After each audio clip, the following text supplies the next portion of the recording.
Welcome to Northern Sessions. The Northern Sessions and Localtarian exist to create a strong platform for our local artists, amplifying their talents and sharing their stories. If you believe in that mission too, the best way you can support local artists is to like, follow, and comment wherever you find Localtarian and the Northern Sessions. My name is Joseph Kafka, your host and director.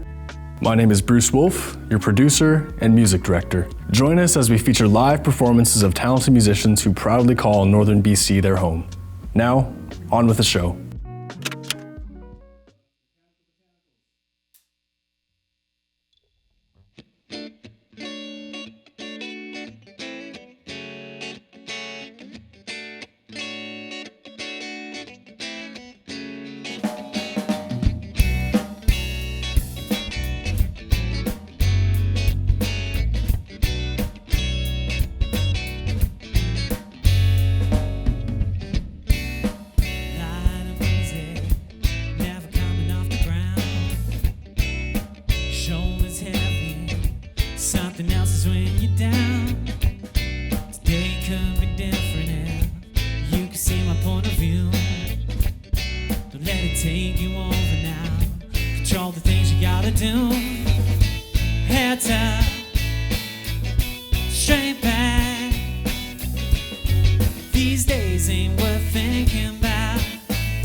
These days is how I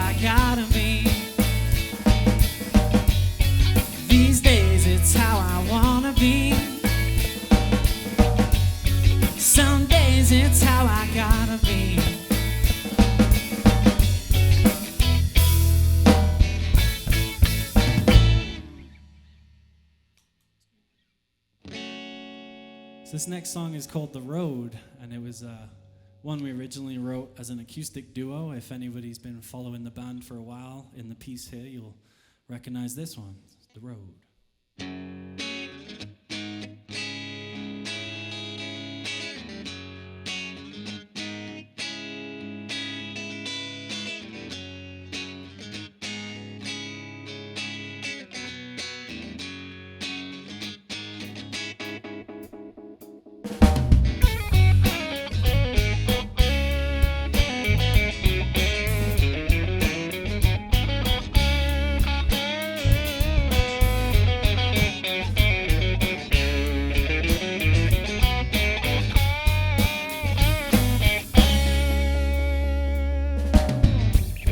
Living on the road's not the way to go.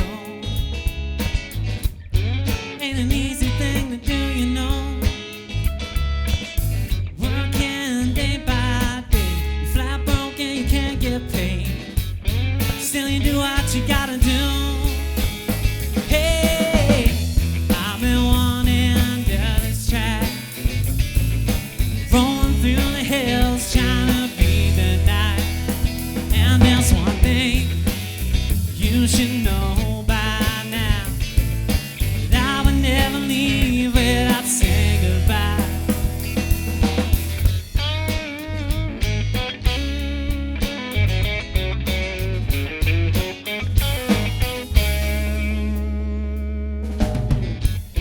When you know someone's waiting for you,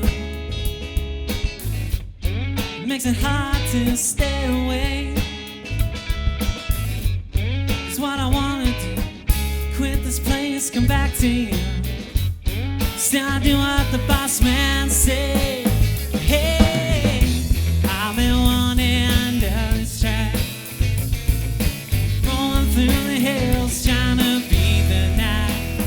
And there's one thing you should know by now, that I would never leave without saying goodbye.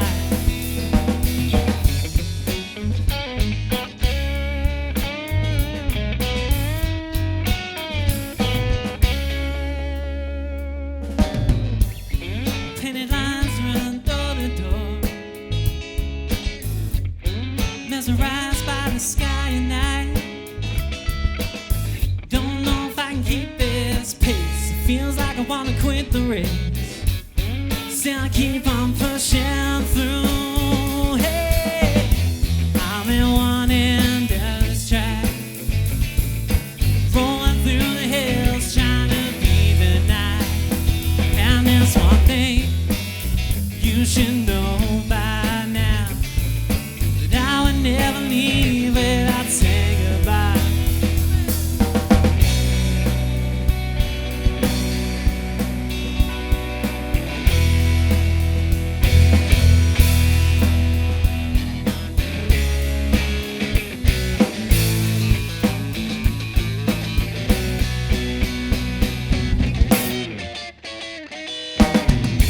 I've been wanting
road around my old stomping ground. Familiar faces in all the same places. Hey, it's good to know some people never change. Hey, do you remember when we were young? We always wanted to do it all. Oh, well, the future seems so much farther away than tomorrow.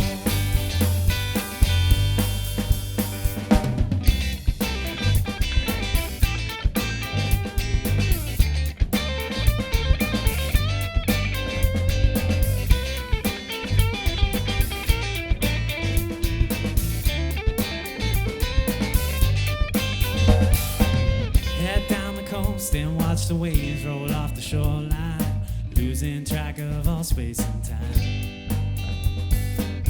We'll stoke the fire and keep us here in this moment. Yeah, the smoke will rise and we'll call it a night. Hey, do you remember when we were young? We always wanted to do it all. Oh, well, the future seems so much farther away than tomorrow.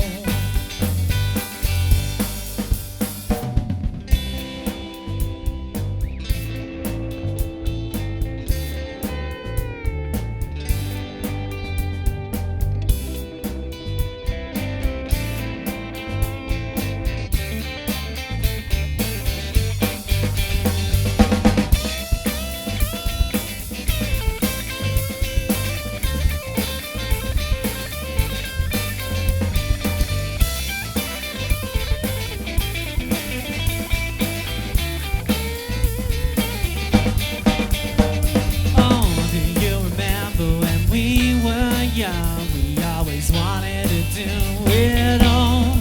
Oh, well, the future seems so much farther away than tomorrow.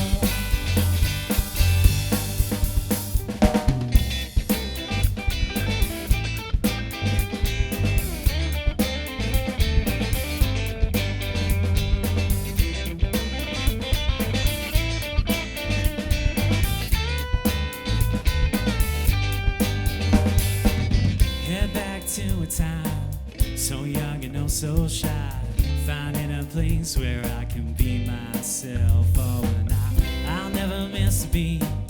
Let weekends turn to weeks, and I'll see you all in some distant memory. Hey, do you remember when we were young? We always wanted to do it all.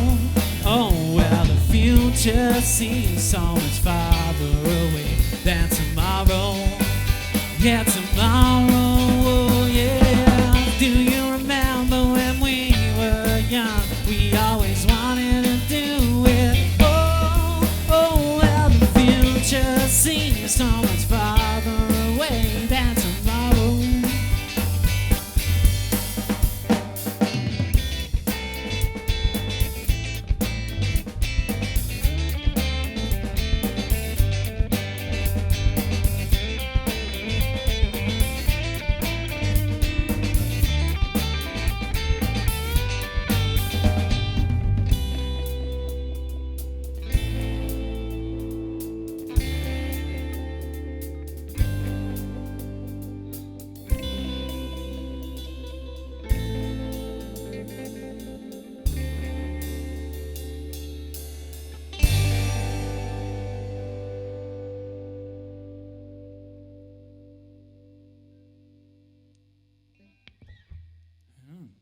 So the last tune we want to play for you guys here at Eagle Vision Studios is Step by Step. It's become one of our favorite tunes to play live, and yeah, we'll give it a go here and see how we go. This one's, I wrote this one in Victoria when COVID first hit. Oops, said the word.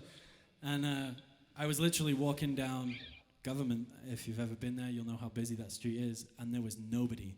Like, there wasn't a store open, there was nobody around. I was waiting for my tires to be changed so I could drive back to good old Tumbler Ridge.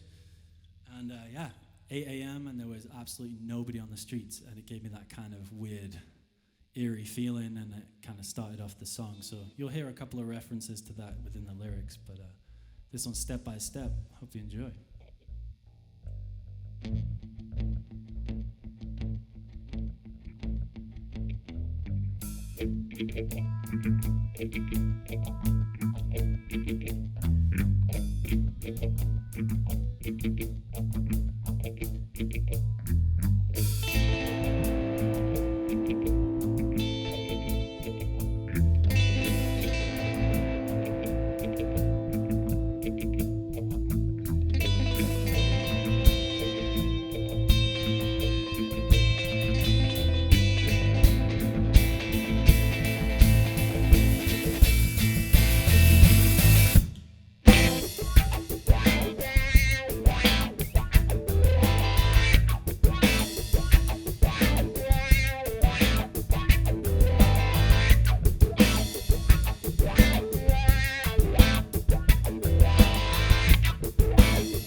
Thanks a lot for having us here in your studio today, guys. That was a lot of fun.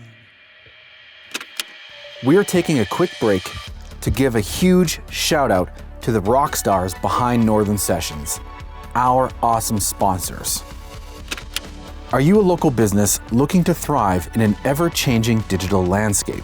Welcome to Localtarian, your online marketplace dedicated to supporting and empowering local businesses like yours. By joining our platform, you'll not only have an exclusive online store at a fraction of the cost of big online markets, you won't have to worry about the headache of managing your online store, but can focus on what you do best, serving your community and delivering top-notch products and services. Visit our website and sign up now to start your journey toward digital success. Together, let's bring local closer to home. A special shout out is needed for Eagle Vision Video Productions. Not only are they providing the creative hub for our live music sessions, but they are also your go-to digital marketing experts. From web design to live streaming, Eagle Vision Video Productions is your ultimate destination for all things digital. And let's not forget about FSJ Systems Rentals. Whether you're planning a grand event or an intimate gathering, FSJ Systems Rentals has you covered.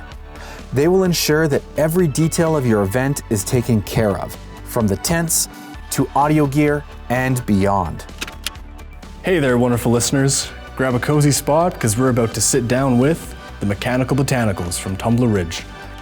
Okay, I guess I'll start with the Mechanical Botanicals out of Tumbler Ridge. I'm James. Sure. I'm Chris. Tony. Thanks for the performance today. That was awesome. All right. Yeah. Tell me what about your guys' name and how you kind of came together. So the name originally came from, we started out as an acoustic duo with myself and my now wife, Lydia, and she can't be with us today because she's with the kids.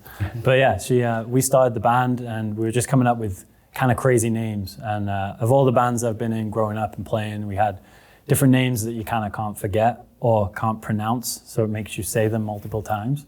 And I figured Mechanical Botanicals is a pretty good one. And we started with mechanical. Neither of us are mechanically minded. It's nothing to do with music. Botanical, we garden. We have a big garden at home, and we like that kind of idea of the self-sufficiency of that. We're a DIY self-sufficient band, so it kind of made sense that way. But that's where the name came from, and we just stuck with it. And yeah, people usually mess it up, but that's the whole point. You're supposed to read it again and be like, oh yeah, okay. So, and we've been called a couple of variations. Was it mech bots? Somebody said one time, and so yeah, it's kind of one of them. You can't really shorten it. You just have to. Yeah. But yeah, that's where the name came from, and we all met in Tumbler Ridge through various different ways. Chris and I met shoveling driveways, as you do here in Canada. So we were you guys shoveling. neighbors or like you're like No, competing just- business? Same business, just both picking up work where we could at the time. That was 12 years ago now. But first met shoveling driveways and first met Tony there on the end because I played drums for his band. I was playing drums when I first got here in a couple of groups. So, and then Troy is longtime friends with Tony from back east because they'll tell you where they're from. But those guys have known each other for years, and I know Troy's relatives from Tumbler, so it kind of like worlds came together in Tumbler. Yeah. Of all places, when there was nobody there 12 years ago. You could go into every house and it was like pretty much empty, and you could hear us playing all the time. And so over the years we've all played in various forms of this band. So Being from a small town, it's easy to eventually connect. Exactly, you're gonna bump into each other at some point. Yeah. Tell me about yourself. Came out here from Nova Scotia in 2016. Yeah. And immediately was told I had to meet James. I wasn't here, maybe 2 days. It's like, you need to meet James, man. And I was like, all right, cool. And I did. And then we started playing. And that's pretty much it. I moved into Dawson for work and didn't get to stay in Tumbler, which that's a drag, but whatever. Yeah. Dawson's fine. And that's pretty much. That's true. That's me. So you came out here for work. Yes. Right, from Nova Scotia. Yeah. Right. That seems to be the case with some of these northern towns, especially for me, Fort St. John here. I came out here for work, all right? It so happened to have a lot of creative work out here for myself, but So what kind of work do you do?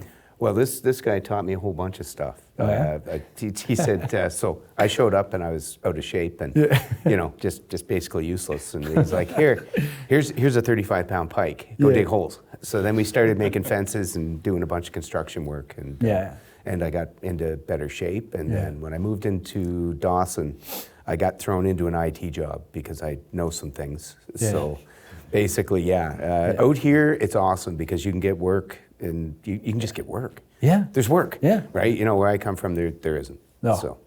Yeah. That's one thing I loved about here is as well. Even if there is no particular, that's not like a job. There's no like job out there that you can find on LinkedIn or whatever. You can make a job because there's so many. The need for it is huge out here, especially IT or something like that. Well, this media. I found that. Yeah.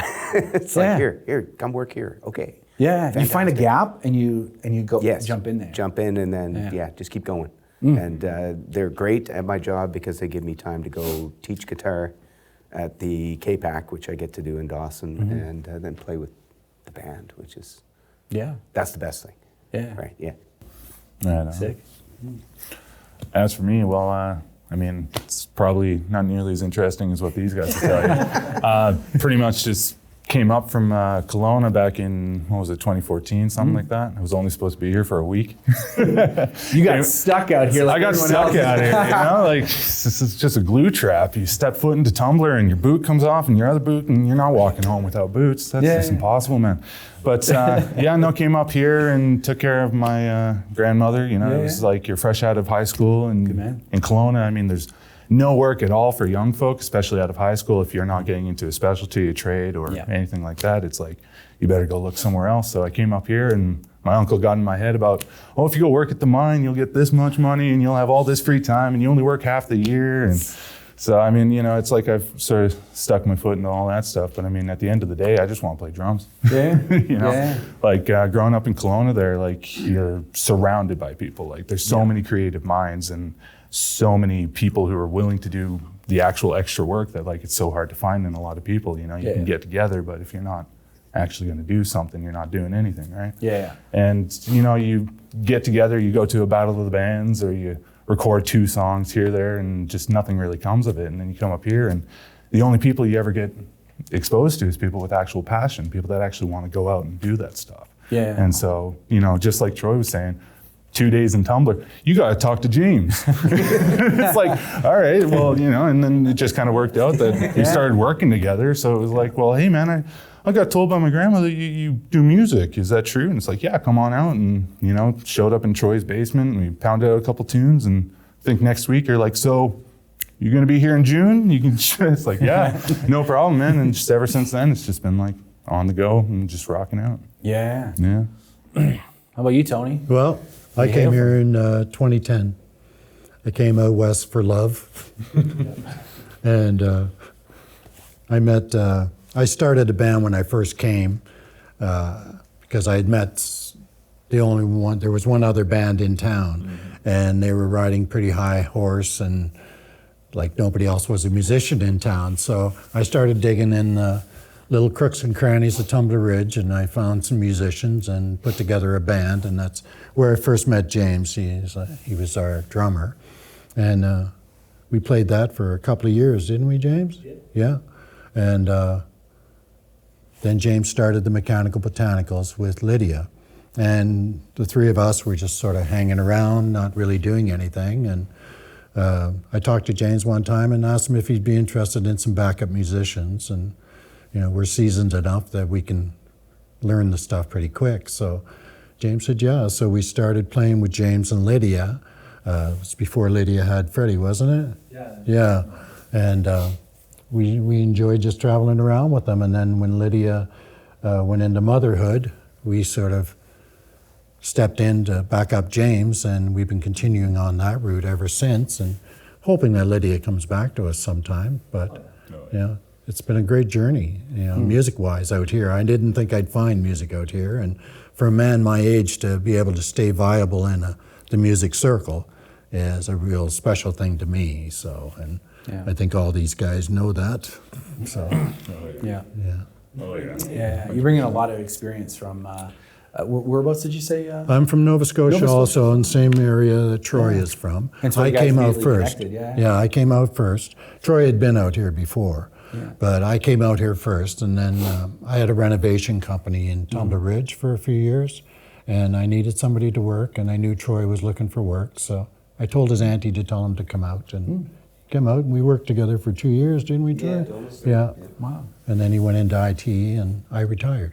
Yeah. Were you in the? I'm guessing you were in the music industry long before in Nova Scotia. Oh yes. Yeah. How's that different? Like so, Nova Scotia and the cities over there versus north over here in smaller towns. Nova Scotia has a real viable music scene happening in Halifax. Yeah.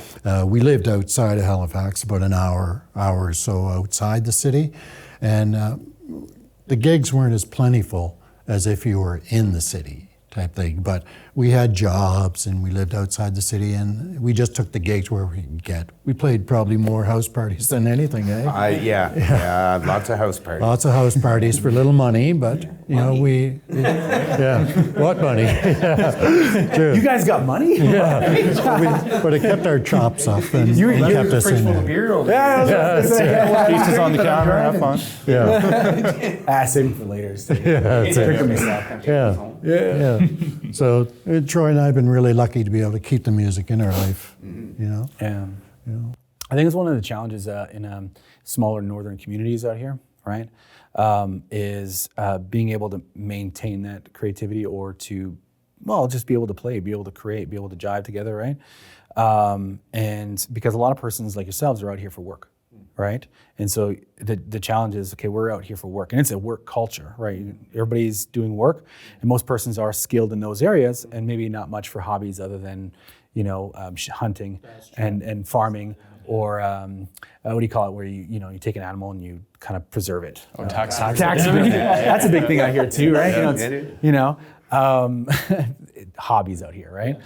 And so tell me about how you kind of keep that alive in your soul while we're needing the work, needing to support your family, stuff like that, and then obviously heading into retirement. Well, I've always wanted to keep my chops up, and I've always, made the sacrifice to stay with the music. Like you put off family gatherings, vacations, and stuff like that because you have commitments with your bandmates, and you're either committed to them or you're not committed to them, and you don't make it viable unless you work as a unit together. So this is what I was going to say. It's the people around you too. Like if you have a supportive family, like my parents listened to me smashing drum kits in the hallway from whatever age, and so did the neighbors. But if everyone else is supportive and they understand why you're doing things, like I have relatives visiting from overseas, and they'll come here and I'll be like, hey, I've got a gig this weekend, like come with me or I'll see you tomorrow, sort of thing. And they understand that it's what we want to do, and the other side work or whatever else you do, you kind of find. But yeah, it's always, like Tony said, the sacrifice, but it's always been worth it. Yeah. Even though you've made a lot more sacrifices probably than I have so far, but it's, each one I don't regret anything about that if it means that I get to play and keep playing music, and just keeping on top of it. Because it's not about playing big shows and doing tours. I just need to play in my house to keep that, keep the sanity, so to speak, right? You just need to play music, be surrounded by music, and people that want to do the same, which is big. Yeah, we've had more good vibes playing music together than in anything else.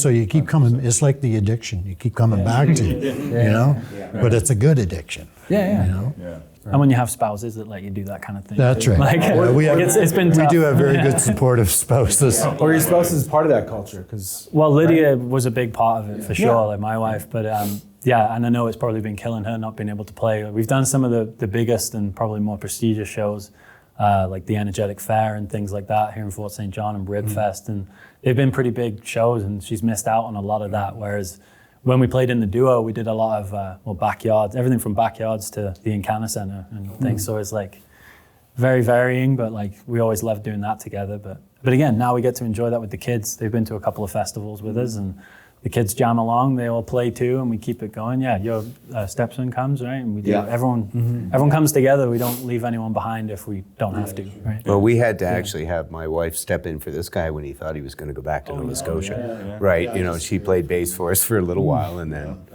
you know, Tony came back. His wife stepped in and played bass. She plays the same bass. Yeah. That's awesome. Yeah. That is handy. See, Yeah. that's culture, right? Yeah. You know? People were just like, something happened to Tony. He looks different. Yeah. The bass and the amp are the same, but Tony's... Oh, dude, he's got glasses. Troy's a That's lot what more it is. friendly with him, too.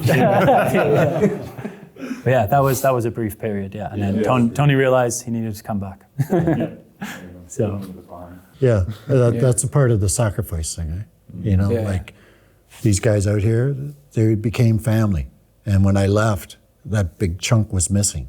And things weren't that great out east, you know? You know, when you think it's greener on the other side of the hill, it's not always the greenest, you know? So when people used to ask me why I was coming back here, it was because from the love that I feel from my band and our whole circle of support. So what would you say to, let's say, a young person or middle-aged person or something like that, someone who's creative, maybe they're a musician as well, and they're thinking about heading to the big city. Right now, there's not a lot of work out there and stuff like that. And they feel a little stifled, you know, with there's the pressure to work out here. You do need to work, and there's a lot more work. But they don't have as much time to play. They play as much as possible, that sort of stuff. So they're tempted to go down south to maybe have a chance to, you know, make it or have success. What do you say to someone who's tempted like that and thinks success is found in going to the big? I would say put your chops together before you go. Yeah. Have your shtick together. Get your foot in the door, Yeah. you know, sort of thing. Like Yeah. kind of have something like ready for yourself. You know, don't show up and then expect that you're just going to have $20 in your pocket and you're going to become the next Bruce Springsteen. You know, it's like there's a lot more avenues for you to be able to get your music and your work out there. And I mean, like, whether it's online or, you know, going out and participating in shows, participating in the contests, you know, like they'll always hold contests for bands like that, or even just playing on the street corner. I mean, like, James has told us plenty about his busking, and it's just like, you know, you get more fans just seeing you every day on a promenade than going out and having a music video with 50,000 views on YouTube. Because there's more people who are actually going to seek you out and come back for you. And that is the more people is definitely a thing, and then also being able to understand that it doesn't matter how good you are too. Is if you're not willing to work hard in a regular job, but you think you're going to all of a sudden make it as a guitar player or in a band, you have to work twice as hard as you did in that regular job, because it's not. If you're self-employed, you don't understand that you're everybody, right? You're the janitor, you're the guy who's got to cook, you're the guy who's got to drive, you're the guy that's got to make sure you pay the bills, and you've got to make sure everyone's paid. But from my brief stint in Victoria, kind of playing as a gun for hire, so to speak, I was playing 4 nights a week, 3 nights a week in 2 different bands, and every time I played, I got an offer to come and play in another band. But it's because I opened up to cover gigs, basically. We play covers. We started off playing covers. You got to find your mutual ground that way. But if you got to let go of the ego and be prepared to learn the songs, like guys would give me 10 songs to learn in 2 days and then go and do the gig. And you got to kind of, if you can't do that and let go of the fact that you're playing the cover gigs, you're just not going to make the money down there if you're after the money. Because that's where the paid gigs are right now, is playing the same songs 3 days a week in the same bar, but to different people every time. You can't do that up here. Like, we didn't try that, but you can't play. We have 3 bars in Tumbler. We can't just play them on rotation. Like, it's the same 2,000 people you're trying to get out every time, right? It doesn't work that way. But yeah, you've got to be willing to work harder than you realize you've ever worked, basically. And also admit that, like, you're at your position you're at, sort of thing. Like, don't blow things out of proportion and just stick at it, basically. It's about the ego in check. It's about quality of life for yourself more than just giving it away and making the wrong kind of sacrifices. That is something that I noticed also in the sort of video or film field as well too, right? I grew up with some guys that went to film school. I never went to film school, couldn't afford film school. And those guys that went to film school, when they came up north and had to do work, or they were doing work for CTV or doing certain things like that, they immediately felt like, well, I'm not making big movies. I'm not like doing this and doing that, right? And they're unable to put in the hustle of on the street, finding the story, that sort of stuff of being a cameraman or a storyteller. They were unable to do that. So they just end up firefighting, or they end up doing something else rather than Go to the mine, right? Go to wherever. and they just completely give up on the art and the craft itself rather than putting in the hustle or the work to just do the menial stuff, build those skills, right? Yeah, you know, you don't just jump in and become great, right? Anyone will tell you, yeah, any great person, I guess, will tell you that, like, you got to build whatever. You got to start somewhere. Yeah. When I went to Montreal to join the punk band in 2007, my first time playing with these guys, right? It was, you know, and I had to have a night job there too. So, you know, and it was ridiculous. But they told me, this is one of the things I had to learn was, you can't do this. I'm not allowed. It's all down, all down. And I'll tell you, it wasn't natural. And it wasn't something that I could just do. And I had to work on it. Yeah. And they were really happy when I finally got it, of course. They were like, you know, they gave me the chance. They were like, well, you can play guitar, obviously, but you can't ply punk yet. I was like, okay, fair enough, right? You know, so yeah, so I took the time and because it was so much fun. Yeah. I did punk.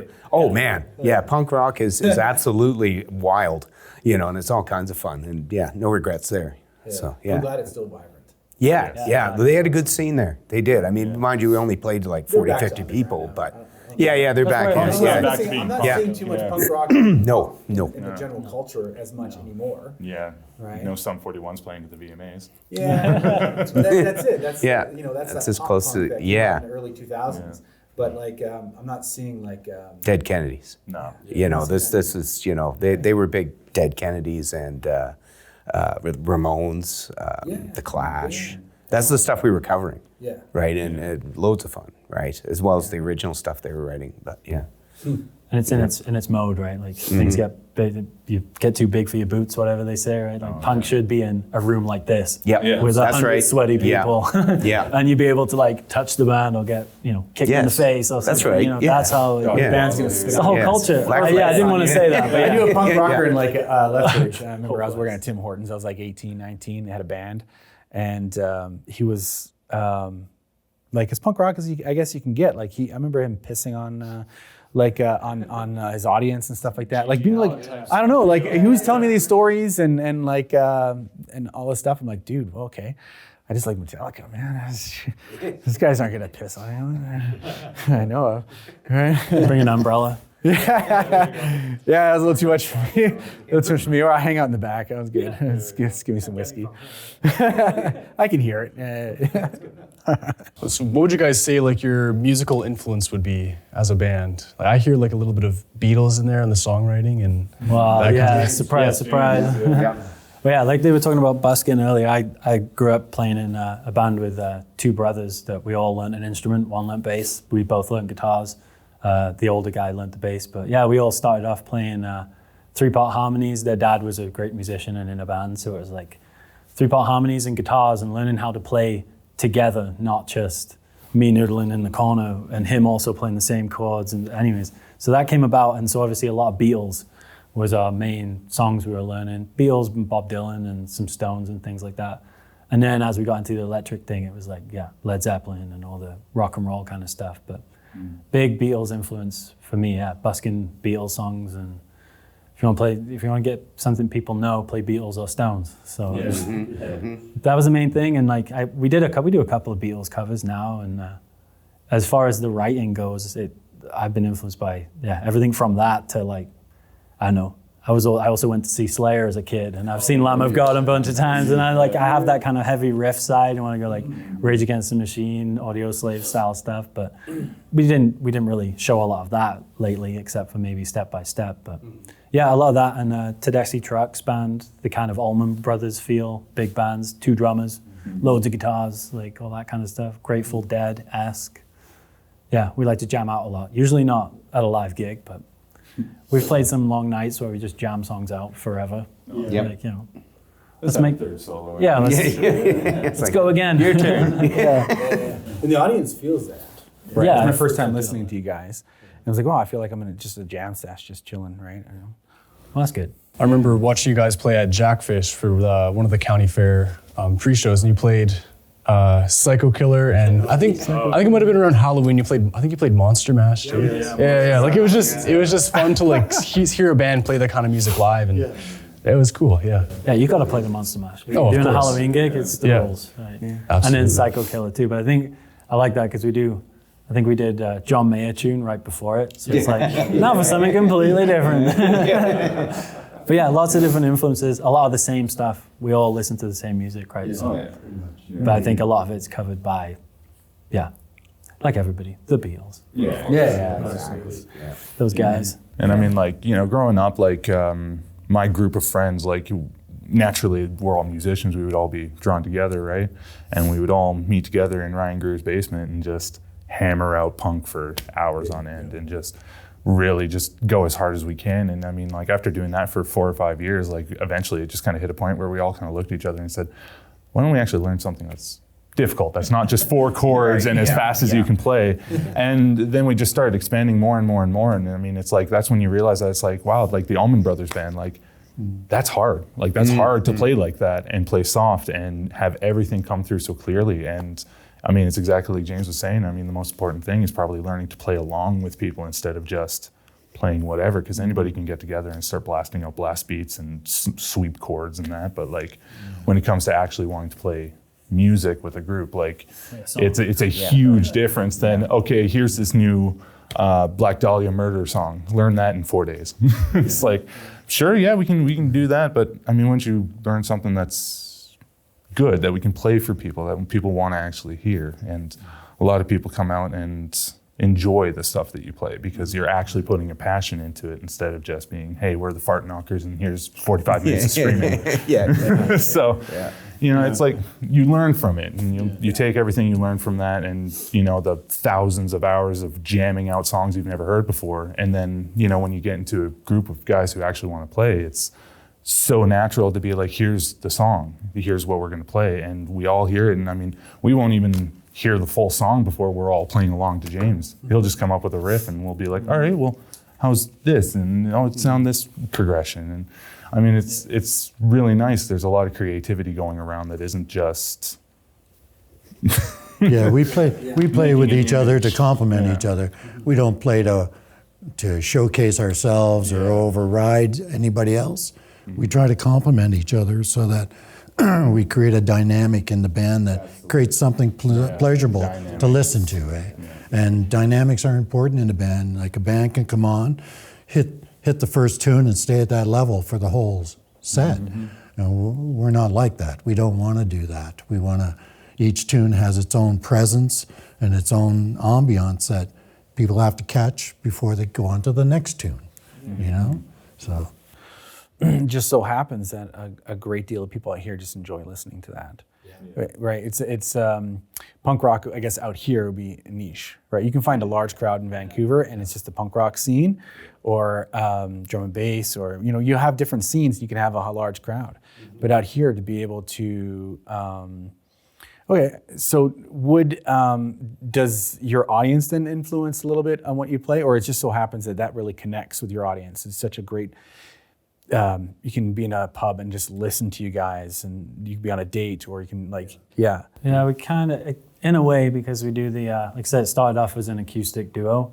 I've played my fair share of dinner parties where like we show up, and even without a mic, I've got quite a foghorn on my mouth here, so sometimes we played shows with just literally acoustic guitar, nothing plugged in, and my wife plays keys and also sings harmonies and stuff, so we've done a lot of that, and it is very much like, okay, maybe we don't want to do that belter right now. Like people are, you know, we'll wait for dessert to throw that in or something. And then when we do a show like they're playing at Jackfish that time, it's like it's a very small stage.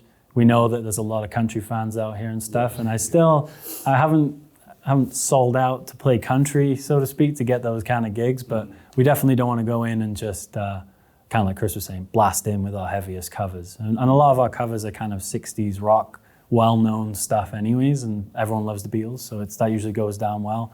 But yeah, we try and cater that side of things. But as far as the original music, I'm being selfish about it. I'm just thinking about what I want to hear, and I'll hear something and be like, okay, I like that, and like that's the kind of vibe I was going for.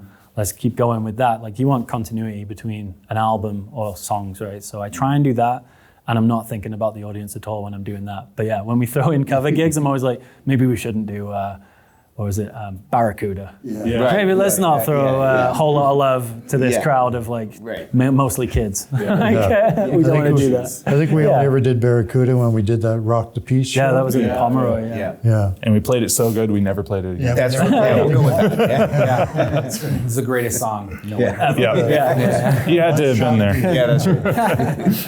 So yeah, it definitely influences because you never know what kind of crowd you're going to get. Yeah. Country usually, people eventually convert to country. I mean, Beyonce is converted to, right? So everybody eventually does a country song, right? Oh, we've had people shout things out, and we'll give anything a go. Like I've played all that country kind of stuff, and so have these guys. But someone's like, "Do you do any Johnny Cash?" And we'll be like, "Maybe. Let's see." Yeah. What was the one we did the last time that somebody come up and said, "You guys know"? Oh, Spirit and Sky. Yeah, that was it. Yeah, that was you were there. Yeah, for so that it's one. like, okay, well, we'll figure it out. I think it's in A. Let's sure. go from there. Yeah. So, yeah. Anybody got Spotify? Let's have a listen first. Yeah. All right. Oh no, we don't want to listen to it. We just want to butcher it there and there. Yeah, that's right. Just Yeah. Okay, great. A live slaying of the song. Maybe they won't bug us again for it, right? We've ended a couple of gigs like that. We were like, any requests? The last table left, and they just shouted songs out, and we just did our best 30 seconds of each song, which they were happy for. But Well, it's always fun to do, and like it kind of breaks up a normal music-going experience where they just play the set front to back. And I've seen so many bands, even at the Enkenna, where they'll go up, they'll plug in, they'll just start playing, then they won't say a word. They'll just do their set. Once they're done, they get off, and that's that. So it doesn't feel like the audience is a part of the show. It's just So being able to communicate with the audience and have fun with it really. It's not an easy thing to do for a lot of bands. So I remember when I first went on the road years ago, we had a philosophy that when you were playing a club, if there was 2 people in the club or a packed house, you had to give the same show to the 2 people as you would to a full house. Right. And they come in, they buy their beers, or maybe there's no cover charge, but they're paying for beers. Mm-hmm. Maybe they spend $20 on beers. That's like a $20 cover charge to us. So they were willing to spend the time, so that's right. You should do it. That's good philosophy. Yeah. I respect that. Yeah. That's good. I have the most fun when the people are dancing. That's That's the best, right?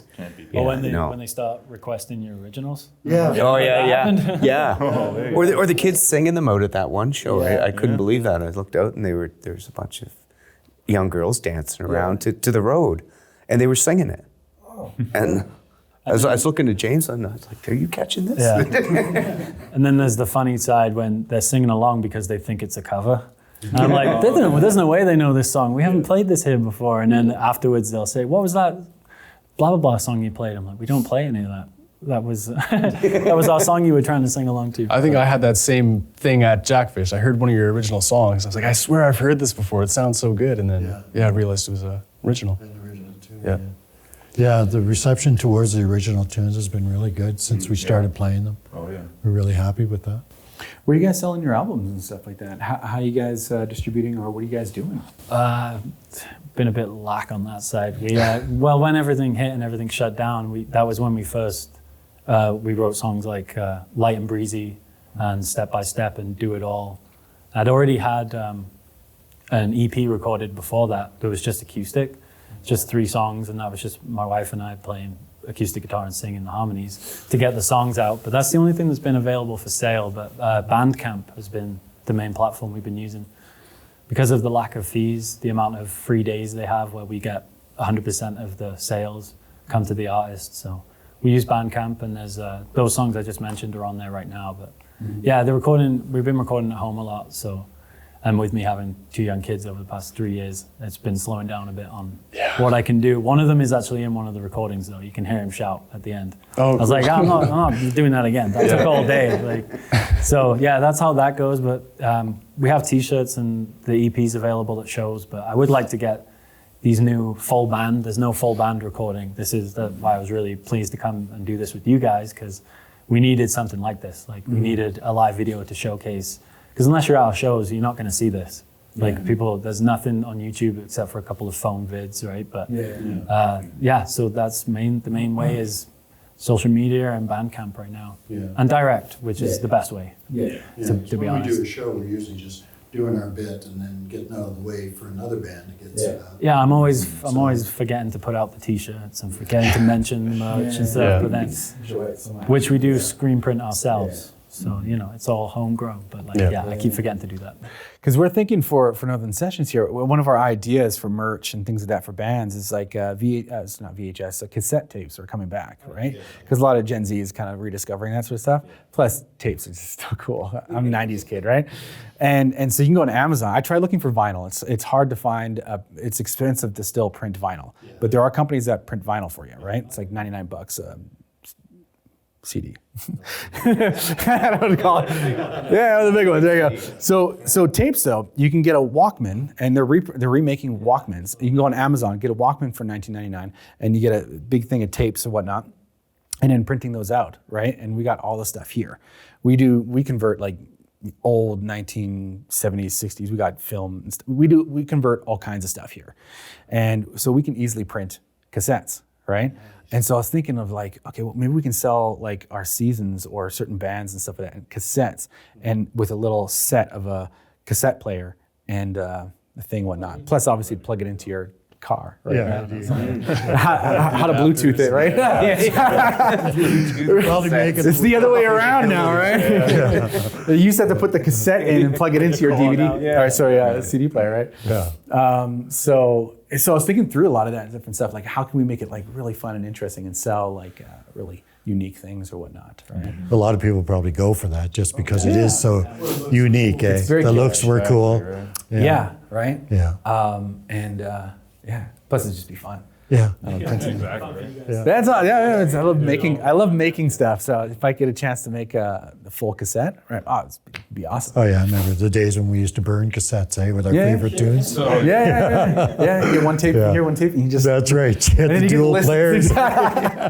Classic, right? Or when it comes up on the radio, you then hit record. Right.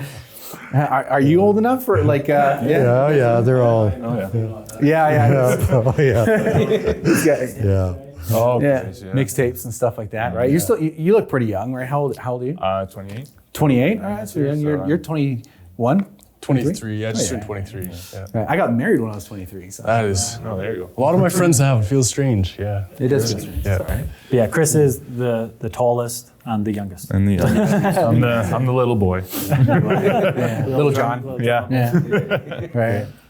Yeah, he's the guy who carries the heavy amps. Yeah. Exactly. Yeah, I don't know if that is some days, man. We help him with his drums, so. And then I also play drums too. That's the, Yeah, it's not only can you carry them. Yeah. Let's chat gear. Yeah. What do you guys got? I kind of want to start with your bass guitar. That's always been something I've looked at shows, and I've been intrigued by it. This is a remake of the Dan Electric. Yeah. Troy's wife actually has an original. Oh wow. Let's grab it. Go ahead. I like it because of the lipstick pickups. Yes. Yeah. They're really reactive and give me nice tone. Mm-hmm. I've always wanted. Right now I play a PV 115 cabinet, and last year I bought an Edgewood, which is was it a 12 or a 15, James? I think it was 12. 12, but it's a very light amp. Yeah. But it's got lots of power. Like it was 300 watts. It's crazy light. Yeah, crazy light. Same with that Mark bass. Like I can just pick up the entire thing, and Yeah. what? Yeah. Yeah. It's like great I've for shows. played for so many years. I've played so many different kind of basses, Fender Precisions, Gibson Rippers, Melody Makers, all kinds of them. But I'm at the point where I like a nice light guitar that moves with you when you're moving. Instead of, like when I played the Gibson Ripper, I used to go home the end of every night with sore fingers because the frets were like so far spaced apart. Yeah. But nice sound, but it was like carrying a tree on your shoulder. Yeah, it just wasn't comfortable to play. It wasn't comfortable at all. So this is really, really comfortable. do you use any effects pedals or just straight into the amp? I have a tuner that I hook up to it, and I have a compressor pedal, which I haven't really had to use because we usually play small venues, so I don't need the push. But I like bigger amps. I'd like to have a bigger amp. Yeah. You know, I used to play a Fender with the 810 cabinet. Oh yeah. The big trainers with the fan heads on the top and stuff like that. But, we're just too heavy to carry. Well, that's my twin reverb behind you there, and that thing is a tank to carry around to shows. But a beautiful amp. Oh, they're great. Oh, yeah. Lately, I've been tying it into that Marshall behind you. Oh, yeah. Just because we play like a lot of harder rock stuff, so you need the push. Yeah, and just the sound of like my distortion pedals going through it sounds amazing. Yeah. You get like chili pepper kind of tones. Yeah, absolutely. Yeah, I don't use much for effect. I like to stay as natural as possible because with Troy and James, they're using enough effect on their guitar leads and stuff like that it just keeps more clarity instead of muddying it up. You can kind of hold the rhythm section down. I try to work tight with Chris to get that heavy bottom. Yes. So that as long as we put in a nice tight heavy bottom for them, then these guys can flow through what they want to flow, and it actually gives them more freedom, artistic freedom to be able to do it as long as they have a tight bottom. Absolutely, yeah. I noticed your note length too is very well defined. Like anytime I've seen you play, compared to other bass players that have just started out, like you're very tight with the instrument. You know how to manipulate it to get the result you need. Well, when I started out in music years ago, I started out I had a 3-piece band called the Mod Squad, and it was a brother and sister and myself. And I played bass and lead on a 6-string guitar. And then there were so many lead players back then that you really couldn't get a job in any band because there was too many lead players. So I switched to bass. And I played bass for years and years and years. And then when I came out here, I was actually a guitar lead player when James played with me. And then as the transitions of the bands changed around, then we didn't have a bass player, so I went back to playing bass, and Troy took over guitar, and James, So, but I like the instrument. It's beautiful. It sounds great. Yeah, thanks. Yeah, I've had some nice compliments. Playing bass. Everyone loves the longhorn. What's that? Everyone loves the longhorn. Yeah, they love the longhorn. That's what Troy's wife calls it. Well, that's how she noticed the band. I mean, I probably wouldn't be married if it wasn't for this guy. Yeah, that's true. For that bass. Plug for down. Hey, I know this. Yeah, there's a good story goes with that one. Yeah. You're not going to leave us off without the Well, story. we were doing the casino in Dawson Creek, and this cute little barmaid was making sure the band was taken care of, and she kept coming around, and Troy and I were hanging pretty tight, and she come over at the end of the night, and she said to Troy, she goes, "I've never done this, but here's my phone number, text me." And Troy had never done it before either. No. So Troy was in the mode of doing the same thing. So for a little while after that, like Troy was still living in Tumbler and she lived in Dawson. So my wife was lending Troy her car so Troy could travel into Dawson so that the connection would happen. So, and they finally did, and she's a beautiful woman. Yeah. And you guys are married now? Yep. Oh, man, 5 years this summer. Hot damn. Yeah. We knew. Once we decided, we knew. Yeah. It was one of those. But she's very talented herself. Oh, she's a great bass player. She plays guitar and she plays mandolin and whatever. You give her something, she'll play it. Yeah. Right. And sings. So, And James snuck off to Victoria to get married. Yeah, well, that's a story. Yeah, It's not- that's a story on its own.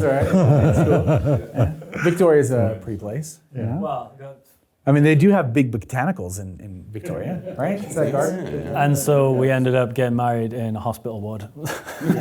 So we didn't do any of that. We had a nice window view of some people walking around from the hospital. But we were visiting my mother-in-law. She was in there for some operations and stuff. And her father just happens to be preacher, as he's known around Tumbler.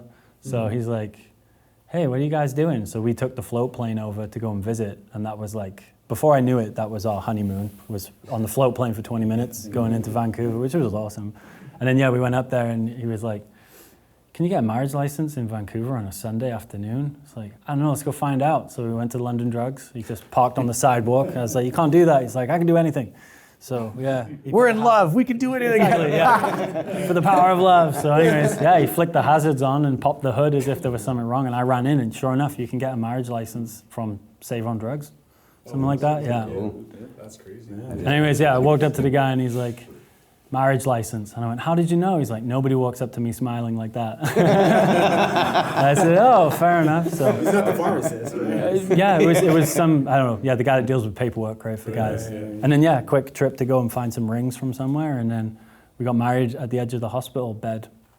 The other guy in the other bed agreed to be the witness. He was, yeah, everyone wore blue gowns. It was pretty good. So yeah, the real wedding is coming, but that was just, again, we knew. And also, our son, little Freddie, was on the way. So it was kind of like, read this book. And there was an ultrasound in the book. And it was, it was a whole shebang, right? But, That's straight out of a movie. I'm gonna write that down. yeah. Somebody else's movie, it feels like, but yeah. Yeah, some indie movie. I think that would be like, the two musicians fall in love, right? And It was the music, that's for sure. We were together playing music for a while, and then, been inseparable. So, Chris, how long have you been playing drums for? Oh, longer than I have it now. Yeah. Like, I mean, I started back when I was 12. Okay. What it was, kind of similar to what Tony was saying. Everybody was a guitarist, everybody could sing. Mm-hmm. So we needed drummers, we needed bassists. So it became, well, you don't really play much guitar and you mostly just want to play bass. Well, why don't you hop onto the drums? And I hopped behind the drums, and I think we just played Foxy Lady by Jimi Hendrix. Oh, yeah. And they just gave me a basic rundown of what I should do, and I just fell in love with it, never looked back. Actually, funny enough, a really big thing in my life was Rock Band. Okay. That game coming out. Because with that, the only thing that you really need to do to pick up drums is to have rhythm and have coordination. I had the rhythm, but the coordination was a little off. Everybody sits down in front of a drum kit, and the first thing they do is that, because they don't understand about the crossing your arms for the hi-hat. And everybody does it. So having something like that, it was almost like playing with a training tool at home all day, every single day. And then you're going into school and you're playing, concert snare all day. And eventually you just kind of meet more and more people, usually just through band class and that. And they say, well, why don't you come over and, hop on my kit? And you just start playing, and next thing you know, you're like, oh wait, I'm actually becoming the best drummer out of the group. And we're all playing together, and somebody will learn this lick, and so it's like, all right, I gotta learn this. And now it turned into this really fun thing of just, you constantly are trying to get better than everybody else around you, and because of that, everybody became super incredible at what they were doing. Right.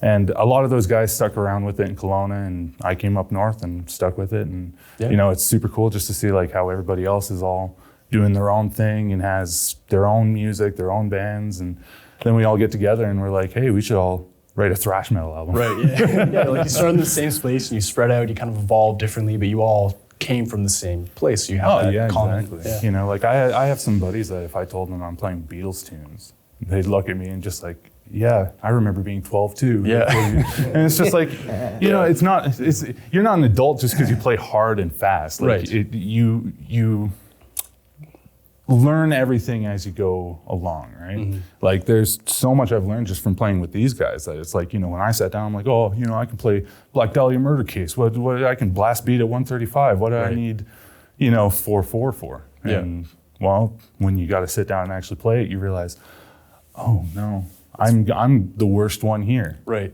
But playing the easiest part. Yeah. So you pretty much just build yourself up again from that. And it's like, I'd say probably the most important thing is just don't have it in your head that you're going to be doing the same thing over and over and over again. Yeah. Because once you start doing that, all your creativity just goes through the floor. Yeah. Right? Yeah. If I'm sitting down, I'm just playing blast beats and as fast as I can, fills, 30-second notes on fills, it's like, okay, that's fun and all, but then I sit down and James says, hey, can you just play this? And it's like, oh no, I'm getting messed up because it's so easy, almost in a sense. Going back to the Rock Band thing, when me and all my friends got good at it, it actually turned into you just put the game on the easy difficulty, Right. and whoever missed a note, they just automatically lost. Oh, yeah. Right? You loser, it was a green note, you missed that. So, I mean, it's just a lot of fun being exposed to so much stuff, and like it really is just that exposure of being able to play music at school, being able to come home and play rock band, and then going out with my friends, and they had jam spaces. It's like all of that really just compounded and really made me into the drummer I am today. Yeah, you know, and it's just even when we were setting all this up, I was saying to Tony, it's like, well, if they're all out there talking, I'm going to get behind the kit and start playing. I only played for 20 minutes. I was in the car for 2. How did you like the Ludwig kit? Oh, I love it. Yeah. Oh, it was so much fun. It's really bouncy. That's sharp, snared, snare. yeah. Oh Yeah, my yeah. God. Like once I sat down and started rolling on it, it's Yeah. just like, sweet. This is just like I'm in grade 8 concert Oh, yeah. band again. Yeah. Oh yeah. What is that snare?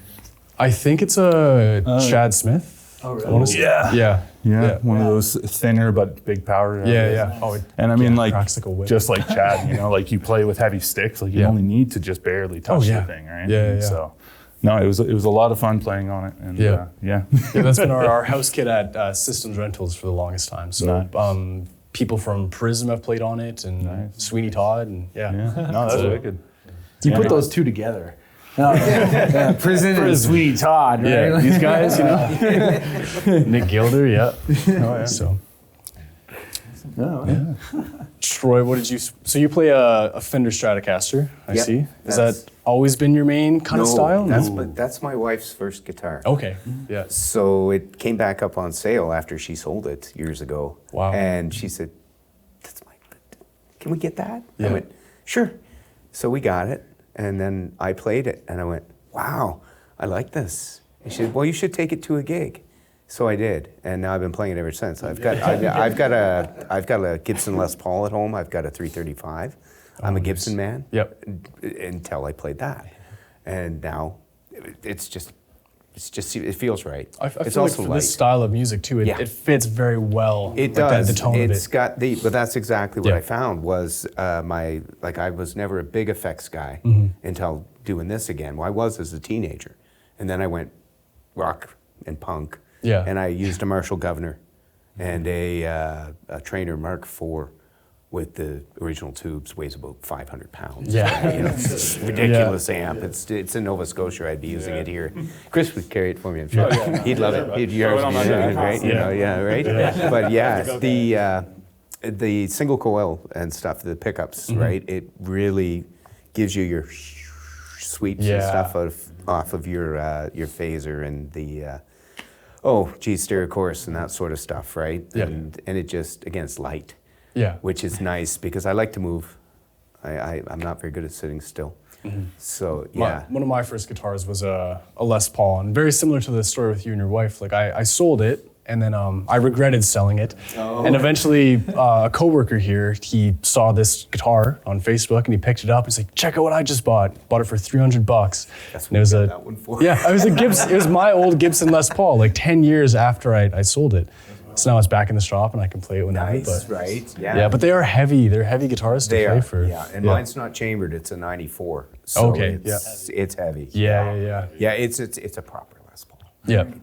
Yeah. It'll Is it break cheaper you. buying gear out here, like used and stuff like that? Used, I find. Yeah. Yeah. I mean, yeah, there is. Because you get like a family that bought it for their kids or a teenager or something like that, and then now I got to get rid of it. I don't know what it's really worth, or who cares? $200 or whatever, or $300, right? Yeah. Yeah. And I'm like, no, that's worth a couple K, right? Yeah, but I'll take it that's- anyway. You know, that's it's like that the way with lens gear 335. and stuff like that for us. Yeah. You know? It's getting harder to find, but you have to dig deep to find them because now everyone can just Google it, even if they've never seen a guitar in their life, right? Go and read So it. we used to get a lot of those by misspelling things, right? Some people think the Fender is tender because it looks like a T. So if you search that, you used to be able to find a lot of cheap guitars that way. Oh, yeah. You know, but yeah. Yeah, I'll buy your tender. Exactly, yeah. I'll give you $50 for that Tender. But yeah. no name guitar. It's getting harder and harder to do, but yeah, there is a nice market for it around here. Yeah. Lots of nice gear. Like I found, I'm like, what? Somebody has one of these up here? Selling Mesa Boogie amps? Yeah. Right. Not so much the stores, but like personal, online and whatever else. Yeah. I used to work at the guitar store here, Systems by Trail, before we shut it down, and we'd have people come in all the time, and we would trade gear and just find like good deals. I think I bought most of my guitars from him just by having someone bring in a Martin, and they traded it for something, so I'd get a good deal on it. And Yeah, we used to do that too. Yep. We had a music store that we dealt with constantly all the time. And whenever somebody came in to trade in their father's guitar on a new guitar, they would call us. And I remember one time it was a Gretsch anniversary special, but it was lime green. Oh yeah. And the kid didn't want to play the lime green guitar, Right. so he traded it into the store. We bought that guitar off the store for $75. Oh yeah. You know, Gibson Melody Makers, $75. Like, Yeah, I've wanted one of those for there was forever. tons of vintage guitars that are hiding in fathers' closets that the kids just haven't got an interest in, or just haven't got their hands on to trade them in. Eh? They really do feel like pieces of art at times. Yeah. You Yeah. guys would be teaching your kids, like, this is what this is, son. Here you go. That's Right? it. This is our ancient sword, whatever, like back in the day, right? You know? Yeah, I had a guitar player play for me one time, played a Melody Maker. And those are the days before we started using a lot of effects. And he used to be able to make his notes whine by just rolling his knob with the little finger and stuff. And he played it so well. Well, then one time the studio got broken into, and that guitar got stolen, along with some other gear. Yeah. And I just happened to know a guy who was trading in a guitar from his father, a Melody Maker. I bought it for $75 and gave it to the guy. Yeah. And said, here, I don't want any money for it, but I really respect the way you play it. So here's Oh, another. that's awesome. So, Yeah. Yeah. James, so you play a Telecaster? Is that your main kind of guitar? It has been since I bought it. Yeah, Again, my other guitar when we first started playing, I've had it since I was probably 14, is a fake Gibson Les Paul. I got one of the lawsuit Takai Les Pauls. So I used to play that all the time, but again, it's very heavy, and it's actually just appreciating in value every year, and I'd rather not take it out now. The thing's from 1980, it's older than me, and it's seen enough gigs when I was 14 to not want to play it anymore, that's for sure. It's, So I brought that over with me when I emigrated 12 years ago. So that was my main guitar for a long time. It's a super sweet guitar. But I've always been fond of Telecasters and Strats, but I never found one I liked to buy. And then I found that one 2019, maybe. Again, I was doing the guitar thing in Victoria, and I didn't bring my guitars with me. I just brought drumsticks and whatever else I could fit in the car at the time, because I was going to go down and play drums mainly for people. But then, I ended up with a drumming gig. Then they wanted me to play guitar, so I bought a guitar and I bought a new amp. And then somebody was like, "Can you play bass?" I was like, "Sure, but I don't own a bass." So I ended up buying a bass down there too. So anyways, gear all the time. You can never have enough gear, right? But I love that Tele. It's one of the Road One series. Yeah, and it's a B sounds stock. great. It's a B stock too, so it's got its flaws, but I don't mind getting my fingers cut on sharp frets and things like that, right? So, but I love it. It's definitely, like Troy was saying, it responds well to a pedal board with the single coils. And I like the sound we get out of it too. I've always loved like the Fender sound. Like I've always had a Fender amp, or that's my my Jazzmaster back Well, that's there. yours. Thank you. Yeah. Like I've always loved like surf rock music, and then even punk. Like I played punk in bands, and I like write my own stuff. So with that guitar, it feels very versatile and kind of gives different tones than just having something with humbuckers. So it's kind of a little bit different, and the tremolo is a bit different than a Stratocaster. So I've really had to learn how to play it, and I just fell in love with it. Yeah, that's really tough. It's nice to mess around with ones. I've had Les Pauls with P90s and all kinds of different pickups, and even I think Tony mentioned Gretches. They're different again, but for our sound and what we've been doing, I've really liked that. A Telecaster through a compression pedal. Yeah, that sounds great. And then I have the Blues Junior amp, but I have the Princeton Reverb too. Right. Which is more of I don't take it to gigs just because it has the 10-inch rather than this thing has a 12. Yeah. But that's a sweet amp too. I love the Fender combination, Fender with Fender. I was thinking about getting a Princeton Reverb just because I was sick of carrying that thing around. Do it. But save my back. Yeah. You won't regret it. Oh yeah, That's absolutely. for sure. Yeah. Yeah, the sweet amps. So where do you guys see yourselves going as a band, or where would you guys like to see yourselves going?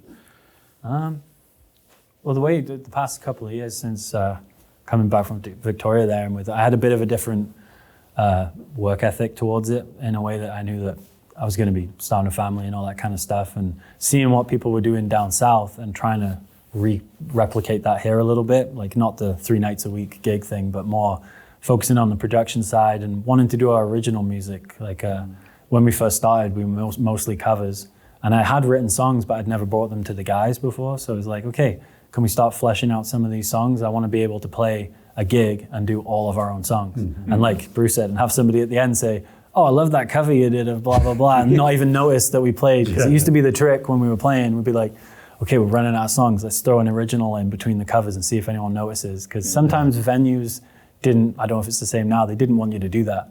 They wanted you to play stuff everybody knows. They wanted you to play top 40. And if you threw your own song in, they would be like giving you evils from the side of the stage, kind of being like, no, don't do that. You, about 3 minutes, I'm going to take that back. And it's like, really? So yeah, we wanted to get to the stage of being able to play our original music more than the covers, but it's always fun to end on a cover or, like I said, do a request if somebody shouts. But that's where I see us. And then I wanted to push to get more of the bigger shows around here. I figured if we put in enough work and doing that kind of a thing, I want to be playing the big events, Energetic Fair coming up and all those kind of things. I wanted to be playing those. And luckily, since I made a bit of more of a push, we've been the ones receiving the calls rather than me sending the emails over the past year. Which is nice. Which is, it's nice to do because having the kids and stuff too, I haven't been able to just play every weekend, drive to Fort St. John all the time or Dawson Creek. So yeah, and there's a couple of things in Tumbler coming up that we're helping to build.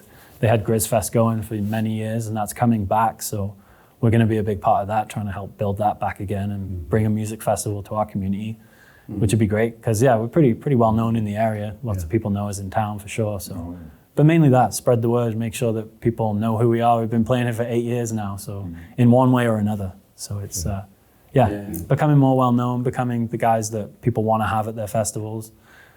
Kind of band that people want to have at their bar and pubs and stuff like that. So sticking to the piece basically. That's good. Yeah. Serving the scene.